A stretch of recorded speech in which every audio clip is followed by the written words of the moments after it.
오늘 하나님의 말씀은 시편 90편 7절로 10절 단락입니다.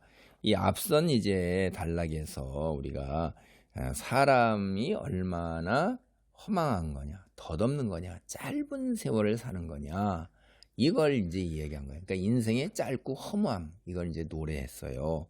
그래서 사람이 티끌이니까 인생들은 돌아가라, 이렇게 했어요. 천년이 어제 같고 한순간, 밤의 한순간 같은 거예요. 보초가 잠깐 자기 근무하는 그 순간, 이게 천년이고 밤의 한순간 같은 게 하나님께는 시간을 뛰어넘으신 분이잖아요. 그리고 하나님께서는 우리를 홍수에 쓸어가는 걸 한 번에 싹 쓸어가고 우리는 잠깐 자는 것 같은 거예요. 낮잠 잤다 깨면 끝난 거예요, 인생이. 이게 마치 제가 어제도 구운몽 같다고 그랬잖아요. 구운몽에도 인간도 그렇게 느꼈단 말이에요. 한숨 자고 나니까 그 속에 자기의 평생이 다 이루어지고 결혼해서 가정 이루고 자식까지 보고 살아서 부귀영화 누리다가 늙어서 죽어서 깨니까 꿈이에요. 이게 잠깐 자는 것 같다는 것. 인간은 그렇게 벌써 다 느낀 거죠. 아침에 돋는 풀 같은 거, 풀이 아침에 딱 돋아가지고서 꽃피 있다가 저녁에 그대로 시들어 마르는 거야. 하루에 하루살이. 우리가 그래서 하루밖에 못 사는 걸 하루살이라고 그러잖아요. 이 인간이 이렇게 덧없고 보잘것없는 티끌에 불과한 존재예요. 인간이 이거밖에 안 되는데, 그러니까 얼마나 하나님의 영원하심에 대조시킬 때 강렬한 인상이 있냔 말이에요. 저도 이제 다 살아보니까 지나간 순간이 어느새 뭐 초등학생 시절, 중학생 시절, 고등학생 시절, 대학 시절, 직장 생활하던 시절, 어려웠던 시절, 그리고 하나님께서 주신 분복에 자녀들과 더불어서 여행도 했던 시절, 등등 많은 이렇게 하나님이 또 이렇게 미국의 신학대학원까지 보내줬던 이런 시절들을 다 생각해 보면 어느새 이렇게 다 덧없게 다가오고 이제 하나님 앞에 나아갈 날이 더 가까운 거예요. 예. 그런데 여기에 보면 오늘 하나님 90편의 7절로 10절 단락은 하나님의 심판을 받은 사람은요, 그나마 더 짧은 생을 살 수밖에 없다, 이렇게 얘기하는 거예요. 7절로 봅니다. 우리는 주의 노에 소멸되며 주의 분내심에 놀라나이다. 이게 기가 막힌 거죠. 주께서 진노하시고 그다음에 주께서 분내시고 화를 내신다는 것은 우리가 죄악을 지었기 때문에 하나님 말씀에 순종하지 않는 것에 대해 하나님 말씀을 기준으로 해서 심판하시는 거예요. 무서운 거죠. 하나님 말씀을 기준으로 해서 어느 누구도 하나님 앞에 설 자가 없다는 걸 우리는 너무나도 잘 알아요. 구약에도 이런데 신약은 더 무서운 겁니다. 신약은 얼마나 무서운 거예요. 예수님이 뭐라고 그랬어요? 형제에 대해서 바보다 이렇게 말만 해도 그게 살인한 자라고 그랬어요. 살인을 저지르지도 않았는데도. 구약은 그래도 사람을 죽이는 걸 살인이라고 그런 거예요. 그 다음에 구약은 여자를 갖다가 성폭행을 한 거를 성폭행했다고 그러는데 예수님께서는 여자를 보고 마음에 음욕을 품은 자도 이미 벌써 성폭행하고 똑같다고 그랬어요. 이게 동기만 가지고도 하나님은 이제 신약에 와서는 똑같이 행동에 옮긴 거와 같이 심판하셔요. 이거 무서운 거예요. 여기서 벗어날 인간이 어디 있어요. 정말로 무서운 거죠.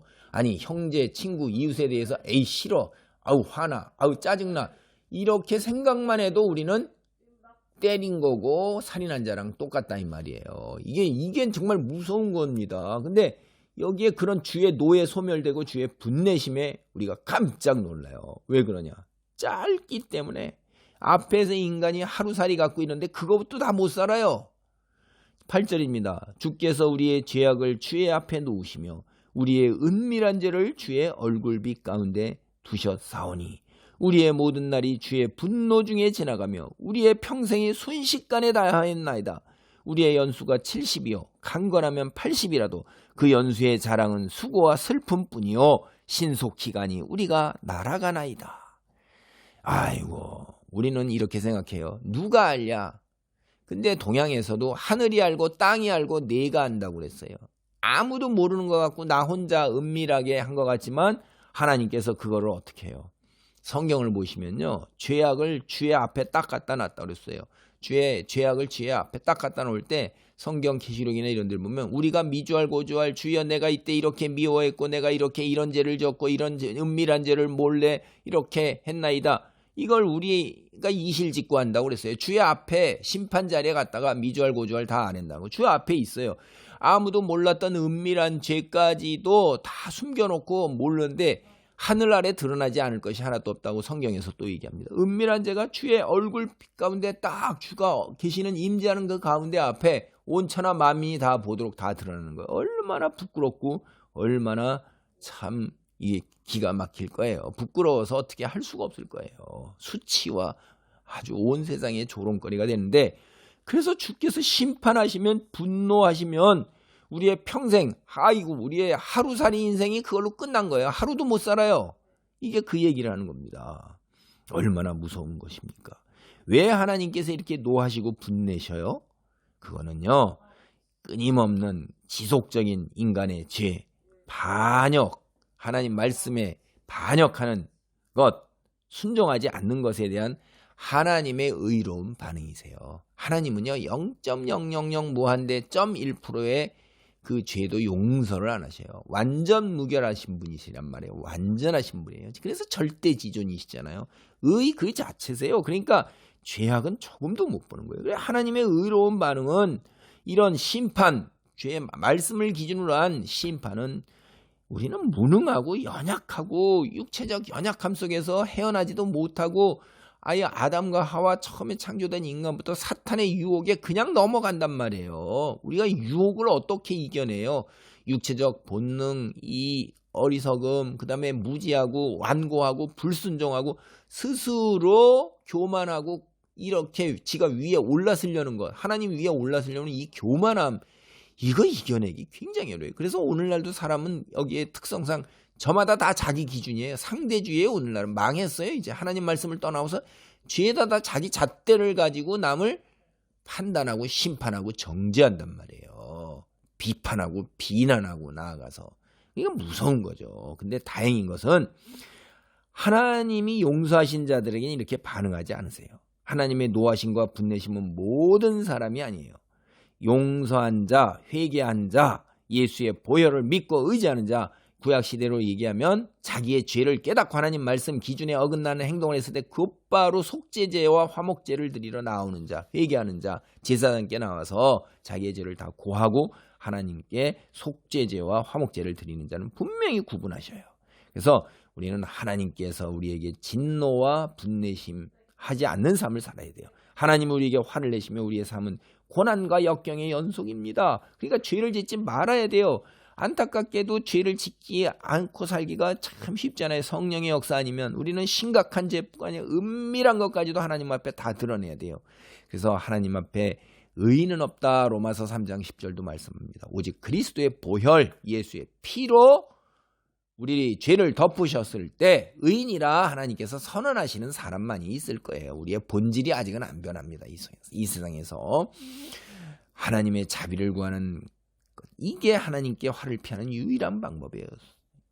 죄를 안 지으려고 죄에 대한 예배하고 기도하고 성경 읽고 말씀 가운데 머물고자 애를 쓸 때에 우리의 기도대로 성령이 역사하사 우리를 의와 하나님의 나라를 구하는 하나님의 사람으로 의인으로 칭하고 우리를 붙들어 주실 것입니다. 죄를 지은 모든 우리 주님의 분노하는 중에 순식간에 한평생이 한숨처럼 지나가며 쓰러지는 우리는 연약한 존재예요. 은밀한 죄까지도 주님의 심판을 피할 수 없으니 모두 다 죄로 인해 단명해요. 사람이 오래 산다 그래도 오늘 성경을 보면 7, 80이라고 그래요. 뭐 100세 산다 이러는데 생물학적으로 살아있는 삶뿐이지 호흡하는 거지 어디 이렇게 우리가 정정한 때 이런 때처럼 생산적인 삶 이런 삶 살기는 어렵잖아요. 남의 손을 의지하지 아니하고 약을 의지하지 아니하고 사는 삶이 되기는 쉽지 않다 이 말이에요. 근데 여기 70이라는 것은 사실은 성경적으로 우리는 7, 80밖에 못 산다 하는 그런 의미보다도 비유적인 거예요. 70년이 포로 생활이에요. 70년이. 그러니까 포로 속에서 포로 생활의 죄악된 속에서 하나님을 섬기고 싶어도 못 섬기는 속에서 고난과 속박을 상징하는 것입니다. 예레미야와 스가랴서를 보면 알 수가 있어요.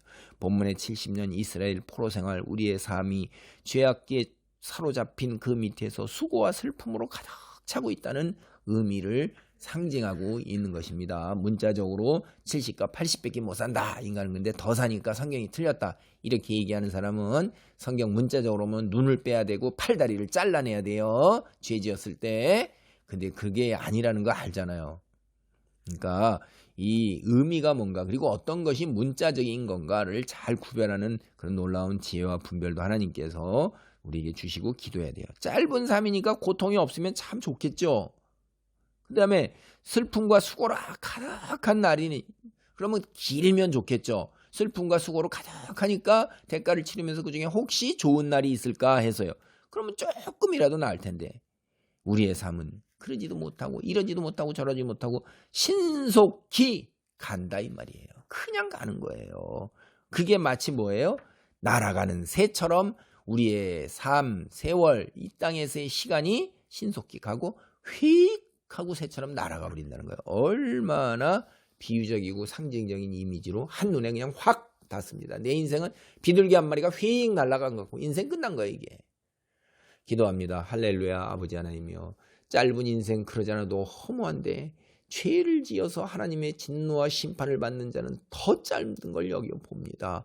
아버지, 예수의 보혈 우리 죄를 덮으시고 의인이라 칭함을 받는 놀라운 축복과 은혜 속에서 이 땅에서 하나님께 맡겨주신 피조물의 소명 하나님께 영광 돌리고 복음 전하고 주의 거룩한 백성으로 거룩한 삶을 사는 아버지 소명을 이루게 도우소서. 가정공동체 교회 풍성하게 누리며 살 수 있도록 복의 복을 더하여 주옵소서. 예수님의 충성 헌신하는 자로 아버지 우리를 일으켜 세우소서. 예수님의 이름으로 기도하옵나이다. 아멘.